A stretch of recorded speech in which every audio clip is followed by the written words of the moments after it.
Same Samantha గారిని చూసినట్టు ఉంటుంది. జూనియర్ సమంత, తన పేరు సరిత. ఫస్ట్ సమంత అంటే ఒకరి పోలికలు ఒకరు 7 ఉంటారంటారు కదా, అలాంటి దాంట్లో మీరు ఒకరు అనుకోవచ్చా? ఒక్కడు ఇద్దరు అంటే ఓకే, ఒకసారి ఉన్నారు. అనుకుంటారా అమ్మాయి కాగానే తొందరగా పెళ్లి చేసి పంపించేయాలని అప్పట్లో అనుకునేవారా? అన్ఎక్స్పెక్టెడ్ కారణాల వల్ల ఇంకా మ్యారేజ్ అయ్యి డివోర్స్ అయ్యి చాలా ప్రాబ్లమ్స్ స్ట్రగుల్ అయ్యాను. ఏం గొడవలు అంటే అసలు మీకు పాపం? మీరు ఇంత చిన్న ఏజ్ లో పెళ్లి చేసుకొని తర్వాత పిల్లలైన తర్వాత ఇంకా ఒంటి మీద ఉన్న బట్టలు తొట్టేసి పిల్లలు నేను బయటికి వచ్చేసాం. ఎలా అంటే కోమాకి వెళ్ళే స్టేజ్లో కొట్టేవాళ్ళు అనమాట. హాయ్ హలో నమస్తే, welcome to social post TV. నేను మీ యాంకర్ పప్పు. ఈ రోజు మనతోని స్పెషల్ ఇన్స్టా ఇన్ఫ్లుయెన్సర్ ఉన్నారండి. చూస్తే గనక మనకు హీరోయిన్ లాగానే కనిపిస్తుంది. ఆ హీరోయిన్ ఎవరు అనుకుంటున్నారా? సమంత. సేమ్ సమంత గారిని చూసినట్టు ఉంటుంది. జూనియర్ సమంత, తన పేరు సరిత. అండ్ ఇన్స్టాలో చాలా మంది ఫాలోవర్స్ ఉన్నారు. అండ్ మంచి మంచి వీడియోస్ చేసి ఎంటర్టైన్ చేస్తుంటారు. అసలు ఈ వీడియోస్ ఇన్స్టాలో ఎప్పటి నుంచి చేస్తున్నారు? మరి టిక్ టాక్ ఉన్నప్పటి నుంచి చేస్తున్నారా, లేకుంటే రీసెంట్లీ చేస్తున్నారా? తన మాటలు తెలుసుకోవడానికి ప్రయత్నిద్దాం. హాయ్, ఎలా ఉన్నారు? చాలా బాగున్నాను. ఓకే, సమంతాని పిలవాలన్నా సరితాని పిలవాలన్నా? రెండిట్లో ఏదైనా ఓకే. రెండిట్లో ఏదైనా ఓకే. ఓకే, ఎలా ఉన్నారు సమంత గారు? చాలా బాగున్నాను. ఓకే, ఫస్ట్ సమంత అంటే ఒకరి పోలికలు ఒకరు 7 ఉంటారంటారు కదా, అలాంటి దాంట్లో మీరు ఒకరు అనుకోవచ్చా?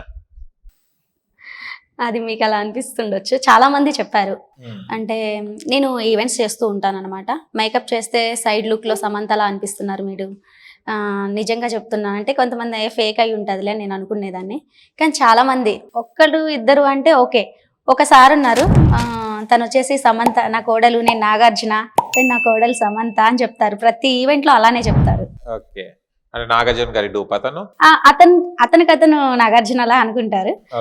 ఇక సాంగ్స్ కూడా చాలా బాగా పాడతారు. సింగర్ అతను. నా కోడలు నా కోడలు నా కోడలు సమంత అనేసి అంటుంటారు. అచ్చా, ఎలా అనిపిస్తుంది ఒక హీరోయిన్ తోని పోల్చుకున్నప్పుడు? చాలా బాగా అనిపిస్తుంది.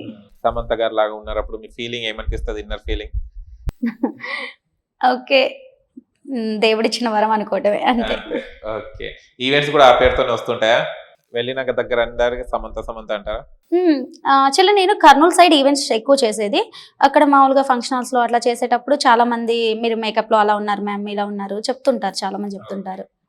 మీరు ఈవెంట్స్ యాంకరింగ్ చేస్తారా లేకుంటే makeup? Dancer cum anchor. Okay, dancer cum anchor. ఓ, డాన్స్ కూడా వచ్చా? ఓ సూపర్. ఇక ఇంటర్వ్యూ సరికి మనం డాన్స్ చేయాలి. ఖచ్చితంగా చేస్తాను. ఏం చదువుకున్నారు మీరు? చదువు అంటే పెద్దగా ఏం చదువుకోలేదు. కొన్ని ఫ్యామిలీ ప్రాబ్లమ్స్ వల్ల 9th క్లాస్లోనే స్టడీ ఆపేయాల్సి వచ్చింది. 9th లోనే ఆపేశాను. అన్ఎక్స్పెక్టెడ్ కారణాల వల్ల ఇంకా మ్యారేజ్ అయ్యి డివోర్స్ అయ్యి చాలా ప్రాబ్లమ్స్ స్ట్రగుల్ అయ్యాను. చిన్న ఏజ్ లోనే పెళ్లి చేశారు? 9th క్లాస్లోనే మ్యారేజ్ చేసేసారు. అయ్యో, ఎందుకు? ఏమైనా ప్రాబ్లమా? ఫ్యామిలీ ప్రాబ్లమ్స్ వల్ల. అచ్చా, అనుకుంటారా అమ్మాయి కాగానే తొందరగా పెళ్లి చేసి పంపించేయాలని అప్పట్లో అనుకునేవారా మీరు బాధపడ్డప్పుడు? అంటే విలేజ్ పద్ధతులు అలానే ఉంటాయి కదా. ఇప్పుడు కొంచెం బెటర్. ఇప్పుడు చేయట్లేదు, చాలా వరకు చదివించాలా అమ్మాయిల్ని అని చెప్పేసి అనుకుంటున్నారు. మీకు పెళ్లి అంటే చదువుకునే ఏజ్ లో 9th అంటే ఏం తెలియదు, తెలియదు, అస్సలు తెలియదు. అప్పుడు పెళ్లి అన్నప్పుడు మీరు ఎలా ఫీల్ అయ్యారు అసలు? ఇంకా ఆ ఫీల్ అసలు అవేంటి కూడా తెలీదు. అయిపోయింది. 2 బేబీస్ ఆల్రెడీ, 2 kids ఉన్నారు. మీకు పిల్లలు ఉన్నారా? 2 kids. మీరే పాపలాగా ఉన్నారు. ఇంకా పిల్లలు అయిపోయినాక విడిపోయాము. ఆ 2 పిల్లల వల్ల నేను చాలా స్ట్రగుల్ అయ్యాను, చాలా కష్టాలు పడ్డాను. ఇప్పుడు వాళ్ళని మంచిగా ఒక స్కూల్ హాస్టల్, ఓకే అన్ని వాళ్ళే చూసుకునేటట్టు ఒక హాస్టల్లో చదివిస్తున్నా ప్రెసెంట్ గా. మీరు ఒక్కరే హ్యాండిల్ చేస్తున్నారు? ఓకే, lakhs లో చదివిస్తున్నా. వాళ్ళ ఇలా అని కాదు. వాళ్ళకి ఒకప్పుడు ఏమంటారు, ఒక 5 రూపీస్ ఐస్ క్రీమ్ కూడా కొని పెట్టే రోజు నుంచి ఇప్పుడు వాళ్ళు ఏది అడిగినా వాళ్ళ కళ్ళ ముందు తీసుకొచ్చి పెట్టేంత స్టేజ్కి వచ్చేసా. ఓకే, ఏం గొడవలు అంటే అసలు మీకు పాపం? మీరు ఇంత చిన్న ఏజ్ లో పెళ్లి చేసుకొని తర్వాత పిల్లలైన తర్వాత ఇంకా విలేజ్ టైప్ అనమాట. ఎలా ఉంటుంది, తాగటం, సంథింగ్ కొట్టడం. ఇంకా నాకు అప్పుడేం తెలీదు, ఇంకా నా వల్ల కాదు. ఎలా అంటే కోమాకి వెళ్ళే స్టేజ్ లో కొట్టేవాళ్ళు అనమాట. సో నాకు వద్దనిపించేసింది, నా లైఫ్ ఇది కాదు, ఏదో సంథింగ్ నేను ఇక్కడ ఉండటం నాకు ఇష్టం లేదు అనేసి పోలీస్ స్టేషన్కి వెళ్ళాము. ఫస్ట్ బాబు పుట్టినప్పుడే వెళ్తే ఎస్ఐ గారు ఏమన్నారు, నీ చిన్న ఏజ్ అమ్మా, నువ్వు పిల్లోని తీసుకొని బయటికి వెళ్ళి ఎలా బతుకుతావు, నువ్వు కష్టం కదా, వద్దు, ఏదో ఒకటి చేసి అడ్జస్ట్ అవ్వు అని చెప్పేసి అతను మళ్ళీ మోటివేషన్ మోటివేషన్ చేసి పంపించేశారు. ఓకే. అయినా తనేమి చేంజ్ అవ్వలేదు, తనలో చేంజ్ రాలేదు. చేంజ్ రానప్పుడు నాకు వద్దు అనిపించేసి నేను కట్టు బట్టలతోటి, వాస్తవం చెప్పాలంటే ఒంటి మీద ఉన్న బట్టలతోటేసి పిల్లలు నేను బయటికి వచ్చేసాం.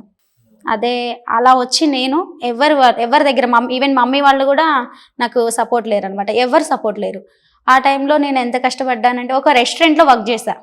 పిల్లల్ని చూసుకోవాలా, ఇటు నేను చేయాలంటే కష్టం. చిన్న చిన్న బేబీస్ అప్పుడు వాళ్ళు, ఈవెన్ బాబుకి 3 years ఉంటాయి, 1 బాబుకి 1 year లోపే ఉంటాయి. ఇంకా చాలా కష్టపడ్డాను.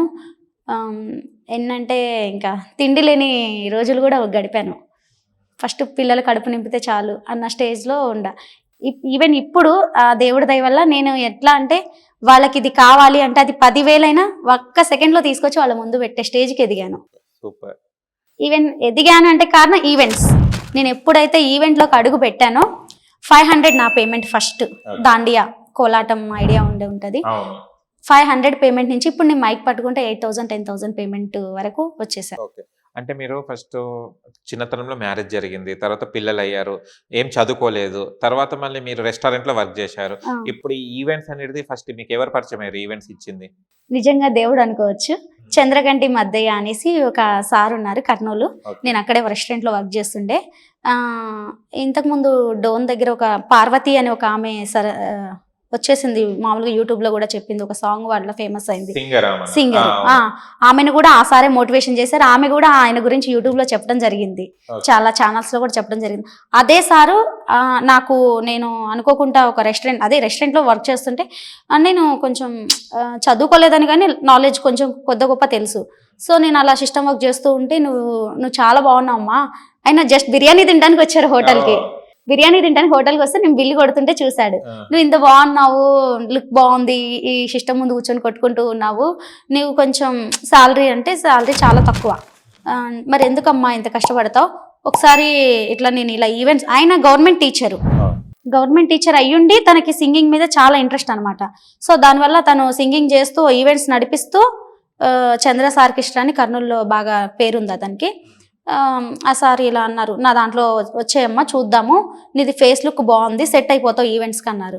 అంటే నాకేమొచ్చబ్బా, అసలు నేను ఏమి తెలియని దాన్ని ఎట్లా రావాలి ఈవెంట్స్కి అని కొంచెం ఆలోచించేసి తర్వాత సరే చూద్దాంలే అని చెప్పేసి నాకు ఒక విజిటింగ్ కార్డ్ ఇస్తే, నాకు ఫోన్ బ్యాక్ సైడ్ పౌచ్లో పెట్టడం అలవాటు, అలా పెట్టేసిన తర్వాత ఒక 4-5 డేస్కి ఏమైందంటే ఆ రెస్టారెంట్లో చిన్న గొడవ అయింది.